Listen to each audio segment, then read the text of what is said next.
unusual auction sparks a crazy tradition. Everything was on the line. It truly was sink or swim. The birth of a tech revolution.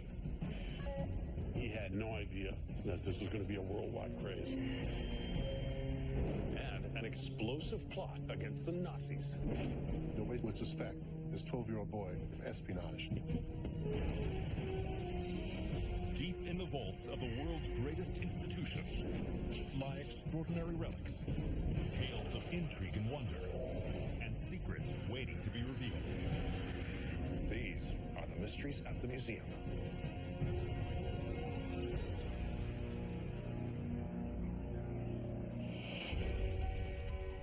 Florence, Italy, the birthplace of the Renaissance. This Tuscan city attracts over 16 million visitors each year with its stunning cultural treasures and architecture. But tucked down a quiet side street is a museum that has nothing to do with the arts. The Science and Technology Foundation.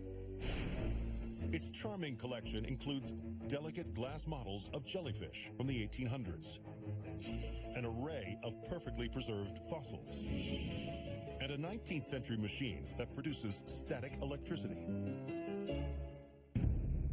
But among these elegant relics is one display that seems straight out of a horror movie. This artifact is made up of 10 cylinders. They're about 4 to 5 inches tall. Inside there is organic material. If you look very closely, you'll see that there are legs and a body. As journalist Deirdre Pirro tells it, these creatures are linked to a dramatic event that some say is out of this world. The contents of these vials have an unlikely connection to an extraterrestrial phenomenon.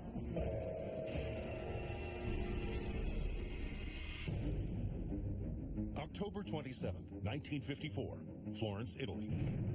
Around 10,000 soccer fans are gathered at the local stadium to cheer on their hometown club.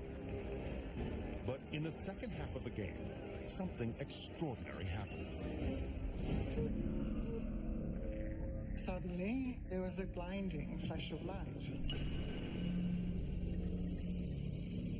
And everybody started looking up towards the sky.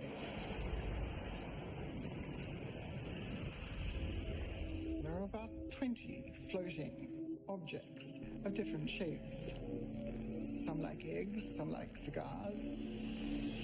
It wasn't something that people recognized. The orbs appear to hover mere feet above the stadium.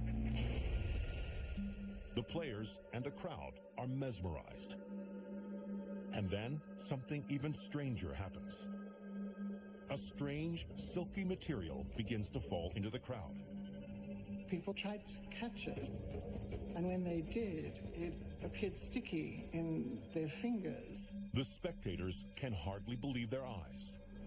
Then, as suddenly as they appeared, the strange orbs float away, leaving the pitch speckled with the delicate material. News of the bizarre incident spreads across the city. The switchboard of the local newspaper was blocked with calls from people asking what had happened. With authorities baffled by the event, speculation runs wild. It was a complete mystery to everybody.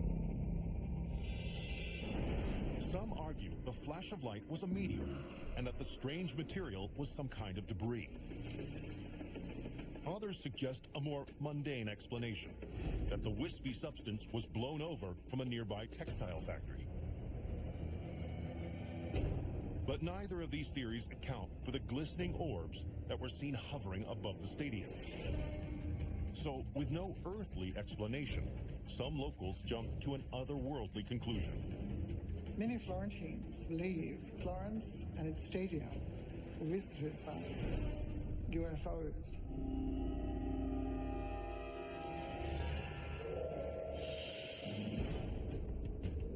For years, ufologists celebrate the incident as one of Europe's most credible sightings. The 1950s was a period in which people were fascinated by aliens. A lot of people loved the idea of UFOs, and the idea that they might have come to visit Florence was It was big news. But for scientists, it becomes one of the greatest unsolved mysteries of the modern era. That is, until 50 years later, when the case is reopened. In 2003, a team of biologists looking into the event makes a curious observation. To them, the descriptions of the orbs and the strange substance that fell to the ground don't sound like an alien encounter, but more like a phenomenon found on Earth. These scientists believe that what was seen that day was in fact caused by spiders. Some spider species use their webs to migrate in an extraordinary way. They're called migrating or ballooning spiders, and they're really quite incredible. Ballooning spiders, like these samples at the Science and Technology Foundation, create a sail from their silk and use it to travel on the wind. During peak season, migrating spiders can number in the millions. And as they float through the sky, their webs often cling together, creating even larger egg-shaped webs. So it's very probable that people saw a very wide carpet of spider web floating through the air. Scientists argue that the orb's erratic flight pattern was caused by winds swirling around Florence's bowl-shaped stadium. And they suggest the material collected on the ground was simply pieces of these silky balloons. In the absence of any more credible theories, most scientists now accept that this is likely what happened. Today, these spider specimens at the Science and Technology Foundation recall the tangled tale that had all of Italy looking to the skies. A 19th century Torah, a hand-woven prayer shawl, and a menorah saved from the Holocaust are just some of the artifacts on display at the Maltz Museum of Jewish Heritage in Beechwood, Ohio. But amid these relics of ritual and prayer is an object often associated with entertainment. The artifact is 23 inches long and 8 inches wide. It's made of wood, and 4 tight strings run down its length. And you can still see some of the wear and tear from its amazing journey. According to author James A. Grimes, this weathered violin played a key role in an explosive tale of tragedy, espionage, and revenge. This is the story of unimaginable heroism under extraordinary conditions.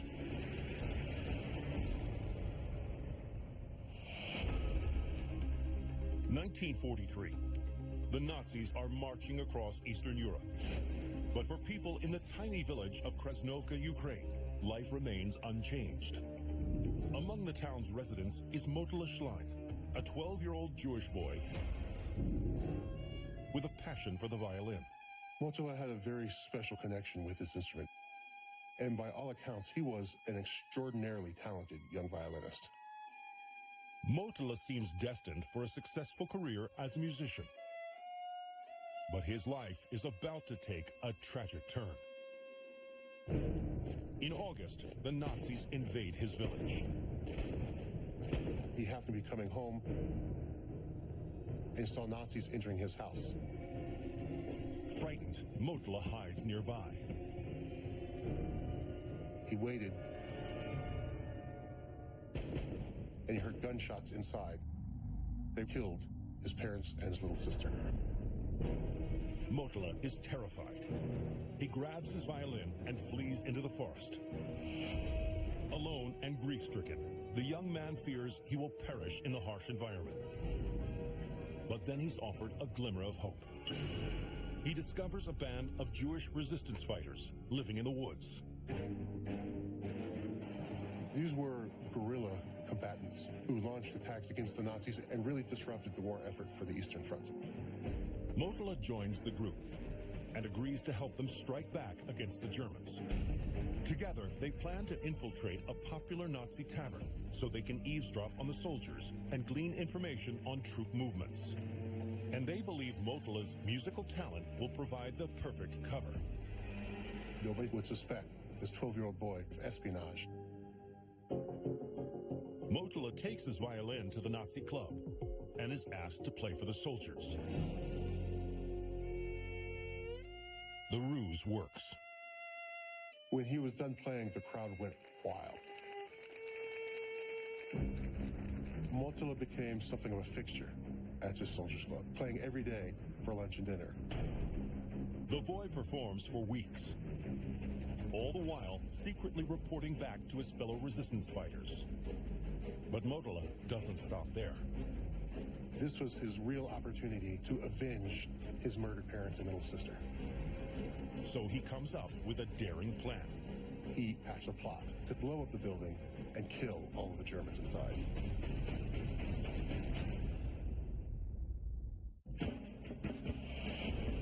It's 1943, Ukraine. When a 12-year-old Jewish boy named Mottola Schlein sees the Nazis murder his family, he vows revenge.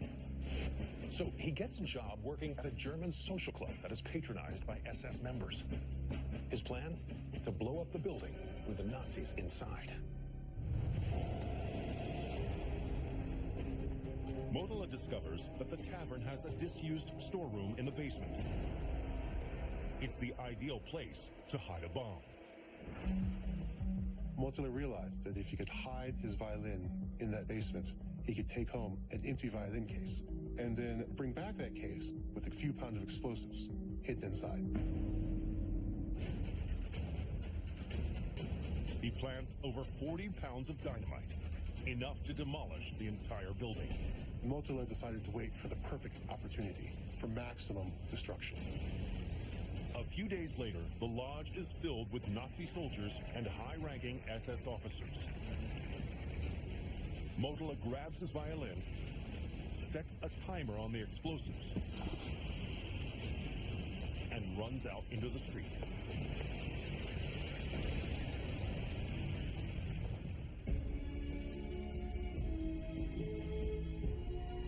Raising a clenched fist to the sky, he proclaimed, "That is for my parents and my little sister." The explosion kills all of the Nazis inside. This was an unbelievably successful mission. It must have electrified the entire community. Following this attack, the young spy rejoins the resistance. Sadly, Mottola Schlein is killed in combat a short time later. But his fellow freedom fighters safeguard his treasured violin. Today, it is on display at the Maltz Museum of Jewish Heritage. It serves as a memorial to a young boy's heroism and his tragic sacrifice. Chincoteague, Virginia. During the Civil War, this island community was the only town in the state to side with the Union. And preserving the area's unique history is the Museum of Chincoteague Island. Its collection includes vintage oyster cans, a 19th century adding machine, and a lens from an area lighthouse. But among these historic artifacts is the island's most celebrated symbol. It's about 6.5 feet from nose to tail. It has white and brown hair and sort of a silky blonde mane.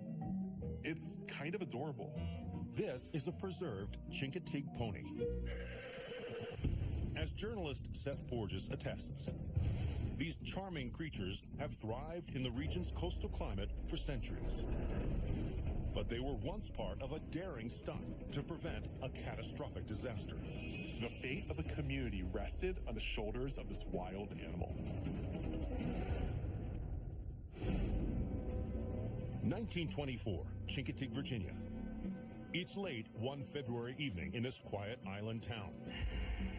Volunteer firefighter Eva Jones hears some troubling news. A fire has broken out in a downtown factory. The valiant fire crew rushes to the scene. But by the time they arrive, the fire has spread to the adjacent structures and is raging out of control. The fire grew and grew until soon it was a giant inferno. The brave band of firefighters battle the blaze for hours. But they are terribly ill-equipped. Their hoses are too short to reach top floors, and their pumps aren't strong enough to extinguish the flames. There's only so much they can do. The local fire department are no match for this blaze.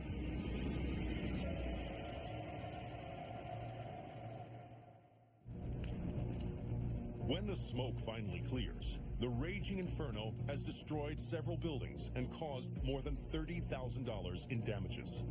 This must have been so demoralizing. Their whole town was literally reduced to ash. They wanted to make sure something like this never happened again. Jones resolves to modernize the fire company's antiquated equipment. They needed an up-to-date pump and a 2,000-foot hose. But the new tools will cost thousands of dollars. Money the brigade simply does not have. Jones and his men rack their brains for a solution. That's when they come up with an unorthodox idea. They want to sell the area's celebrated ponies. This is the one distinctive feature of the region. These feral horses have inhabited a nearby barrier island for centuries and are unique because of their small size. The hope is the rare animals will be prized by breeders. These are sturdy and hardy animals. They're so cool and so rare. But there's a hitch. There is no way to transport the animals across the water from the barrier island to the town of Chincoteague. There are no bridges, and none of the boats are big enough to carry more than a few ponies. The firefighters conclude there is only one way to get the ponies across the channel. They would herd the ponies and then make them swim across the channel. It's a distance of more than 500 feet, and the water can be treacherous. This is not only kind of crazy, it's also kind of dangerous. The current could be so strong it could drown the ponies. But with the future of the fire department at stake, they decide to go for it. Everything was on the line. It truly was sink or swim.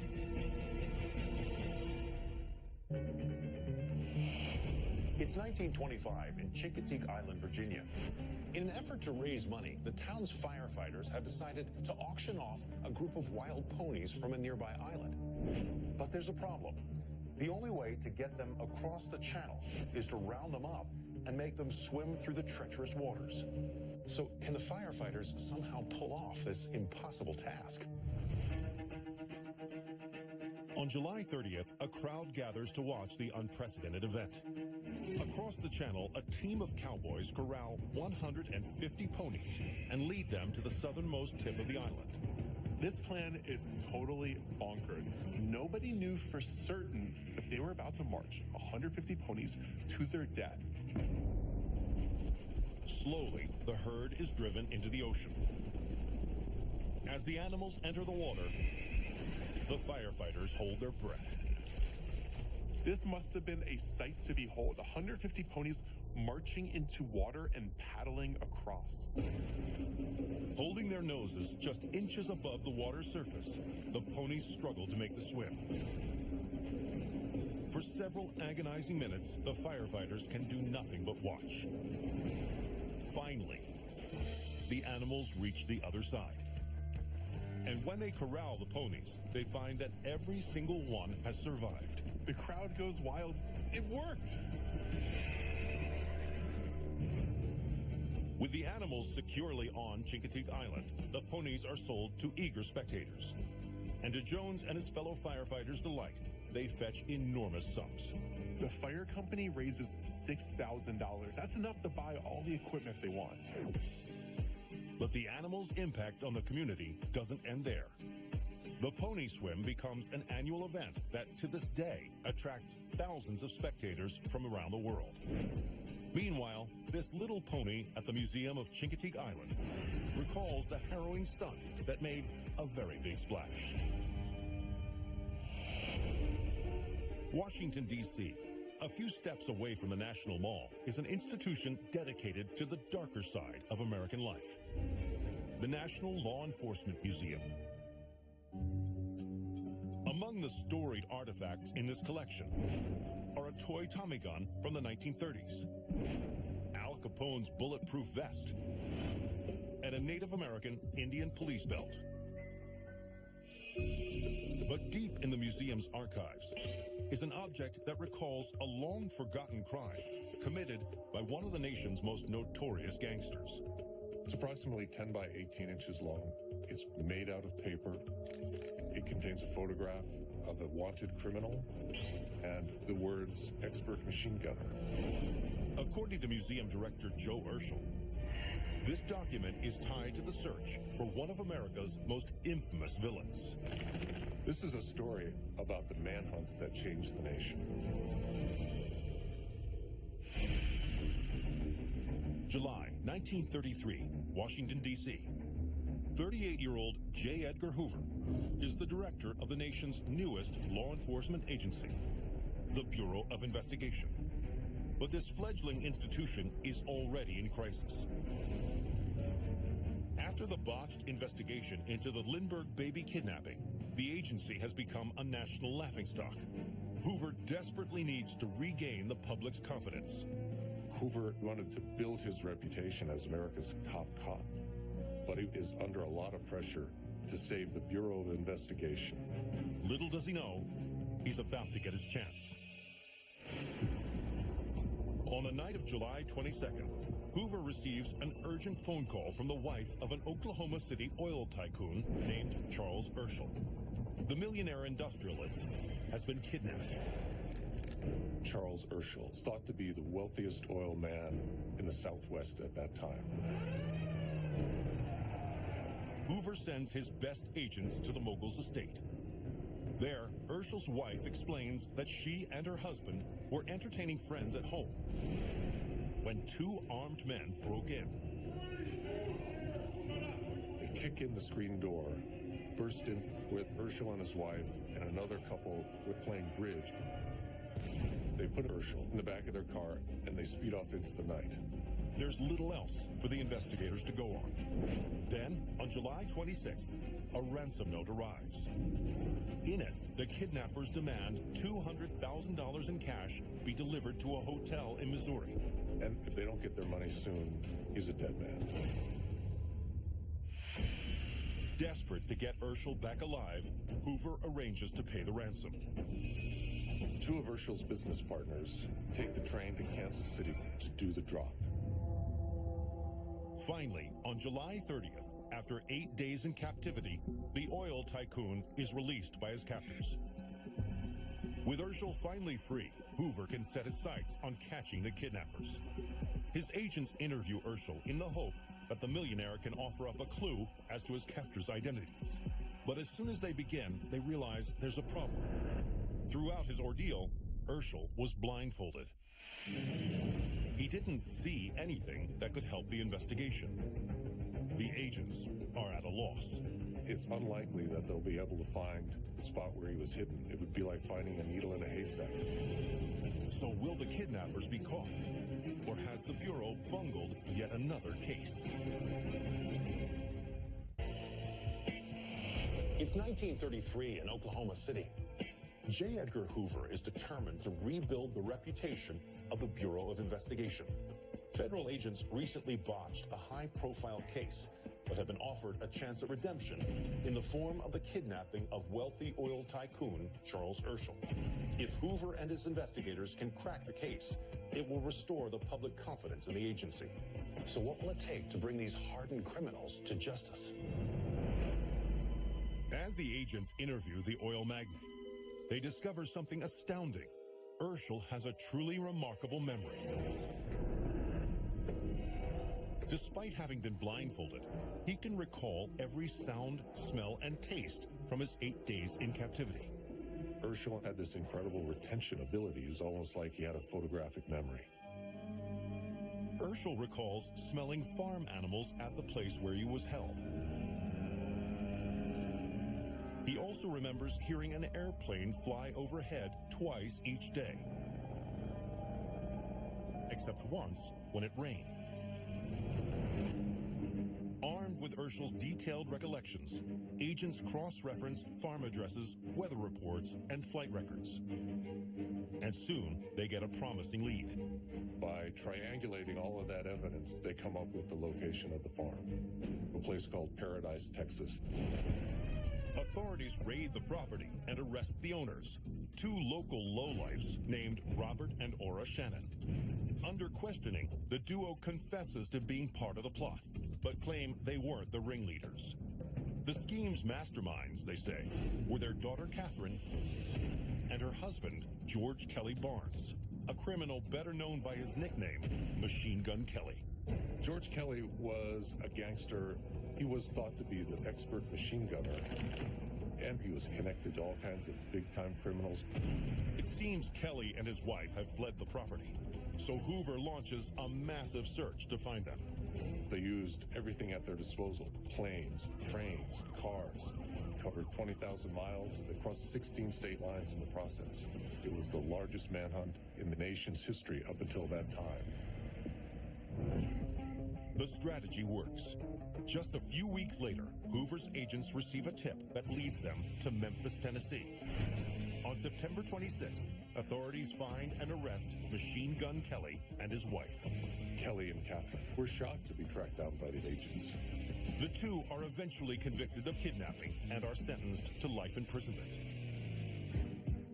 The convictions repair the Bureau of Investigation's reputation and Hoover's. The Bureau of Investigation would ultimately become the Federal Bureau of Investigation.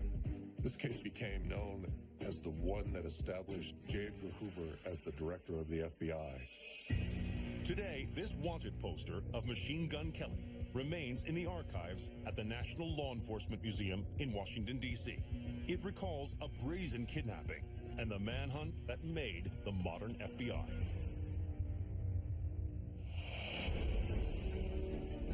Phoenix, Arizona is home to North America's largest urban sanctuary, South Mountain Park and Preserve.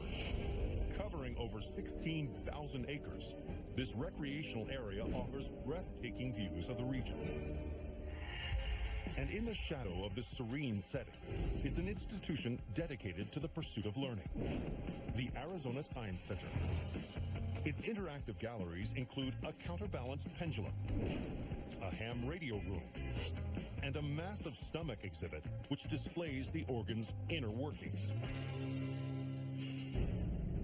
But amidst these celebrations of science is one object that appears to be nothing more than a piece of garbage. It's cylindrical. It's about 4.5 inches tall. It's made of metal, and its surface is corroded and rusty. According to technology collector Jeff Holliday, this artifact was once a highly coveted prize. This can paved the way for an international high-tech treasure hunt.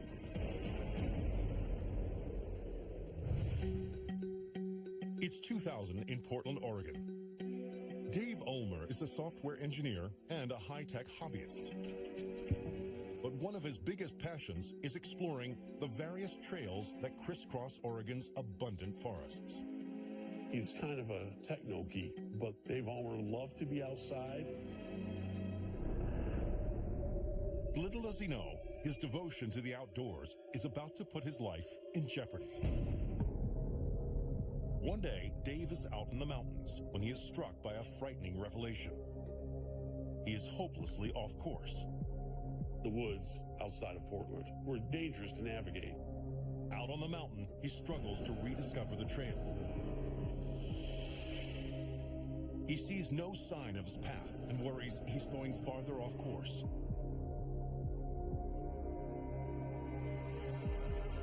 Finally, he manages to get back on track. But the ordeal leaves Ulmer shaken.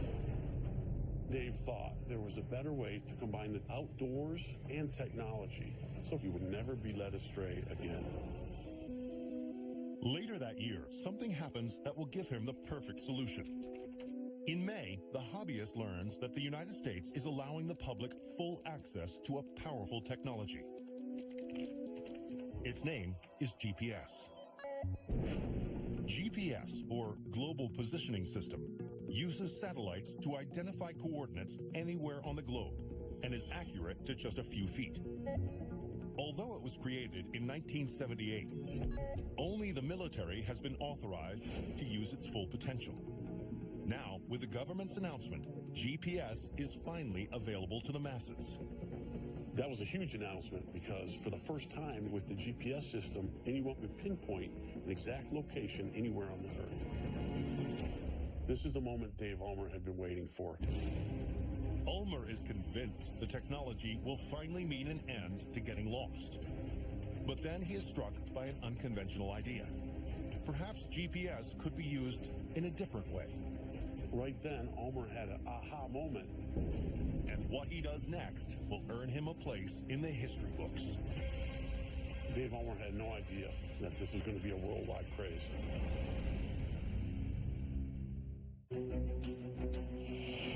It's May 2000, Oregon. GPS technology has been made fully accessible to the masses, Allowing anyone to pinpoint their position on the planet within a few feet. For most, it means an end to getting lost. But tech enthusiast Dave Ulmer has a better idea, one that will inspire a worldwide phenomenon.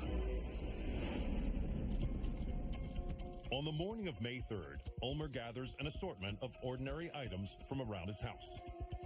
He took a 5-gallon bucket, put in some money, cassette tapes, some software, a slingshot handle, and a can of beans. That very same can is now on display at the Arizona Science Center. Then Ulmer grabs the pail and executes his mission. Took the 5-gallon bucket out to the woods and buried it. Ulmer records its exact location and hurries home. He goes online and posts the coordinates of his hidden container on a message board, along with a friendly challenge. He wanted someone to find it. This was a high-tech twist on the old game of treasure hunt. The next day, a man named Mike Teague reads Ulmer's message. Mike Teague immediately gets excited about it. So he grabs his GPS and he runs outside. Teague plugs in the coordinates and follows the directions. Lo and behold, he is guided right to Dave Ulmer's buried container. Thrilled to have found the bucket, Teague wonders if he can keep the treasure hunt going. So he creates a website encouraging people to hide containers for others to find. The response is overwhelming. Within 2 weeks, the sport had grown to thousands of players. Over the years, more and more enthusiasts take up the game. By 2015, more than 6 million people have hidden over 2.5 million caches around the world. This quirky version of hide and seek becomes known as geocaching. They're in the cities, they're in the parks. People would be surprised to know that they pass by geocaches every day. Today, the only remaining item from the world's first cache is on loan to the Arizona Science Center. It's a peculiar prize from one of the tech world's most popular games. Baraboo, Wisconsin. As the former headquarters of the Ringling Brothers Circus, this tiny community is known as Circus City. So it's no surprise that it's home to an institution that celebrates the greatest show on earth. The Circus World Museum. This vast collection includes shoes worn by the iconic sad-faced clown Emmett Kelly, a wagon driven by circus gladiators, and a tricycle ridden by a performing elephant. But amid these classic tokens of the big top is one artifact that paints a much darker picture. It is a large piece of paper, approximately 28 inches by 40 inches. It is depicting a scene of dramatic destruction. A volcano is exploding in the background and chunks of lava are falling upon a city. And there is a man in a costume. According to archivist Peter Schrade, this poster recalls a dramatic and death-defying feat that entranced all who witnessed it. This is the story of one man's survival in an unimaginable catastrophe.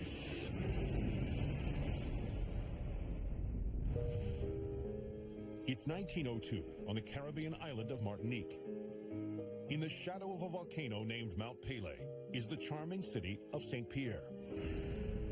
On the morning of May 8th, in the city's prison, a 25-year-old man named Ludger Silbaris wakes up with a terrible hangover. He had been arrested after getting into a drunken brawl, and he's thrown into solitary confinement in a prison cell that is deep within a prison complex. His small cell has thick walls, and its only window looks out over the ocean. Shortly after 8 a.m., Silbaris is waiting for his breakfast ration when something extraordinary happens. He hears what sounds like a huge explosion and sees the sky outside turn pitch black. Then very rapidly, the temperature of the room begins to rise. So hot does the room become where he can barely stand on the floor of the cell, and his flesh is starting to get burned. Silbaris is terrified, but what he doesn't realize is just outside his prison walls, the towering peak of Mount Pelée has just erupted. The mountain literally exploded. It was an eruption of superheated gas and steam combined with ash. The force of the blast has sent a powerful cloud of debris hurtling towards the city. Inside his cell, Silbaris desperately calls for help, but no one responds. Then, to his horror, ash and smoke start to engulf the room, making it almost impossible to breathe. Silbaris is in a battle for survival. Alone and trapped in his cell, it seems the prisoner's fate is sealed. It had to have been an absolutely hopeless situation to him. This had to have been like hell coming to earth and being swallowed up. Can Silbaris survive his smoke-filled tomb?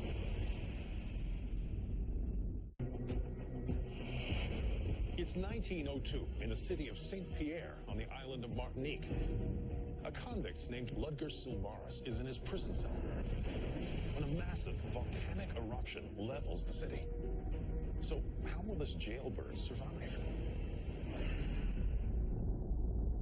Struggling to breathe, Silbaris resorts to an extreme measure. He tears off some of the clothing that he has on and urinates on it and wraps it around his head to create a sort of filter. The damp cloth blocks the suffocating dust, and to his relief, he's finally able to breathe. But his ordeal is far from over. Silbaris is still trapped and has no food or water.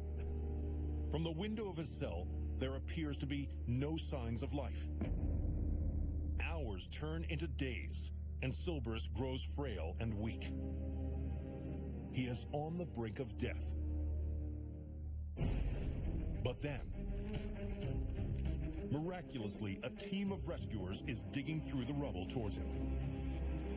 It must have looked like he survived the wrath of hell. He was in tatters, covered from head to toe with severe burns, exhausted, barely even able to speak. Freed from his hellish prison, Silbaris is devastated to see that the town of St. Pierre lies in ruin. It looked like the entire city had been struck by a massive bombing raid. The eruption killed over 30,000 people. Silbaris was the only survivor of this town. The rescuers explain that they are from a nearby convent that sits on a hill overlooking the town. Silbaris is taken to their church for treatment. Despite being badly scarred, he makes a full recovery. Over time, the story of the prisoner's miraculous survival spreads far and wide. And eventually, a unique opportunity presents itself. Silbaris gets the attraction of James A. Bailey, who is the owner of Barnum and Bailey's greatest show on earth. And they hire him for exhibition. People would gasp at his heavily scarred body and hear the story of how this man survived. And today, this promotional poster featuring Ludger Silbaris is preserved at the Circus World Museum. It's an explosive reminder of one man's amazing brush with death.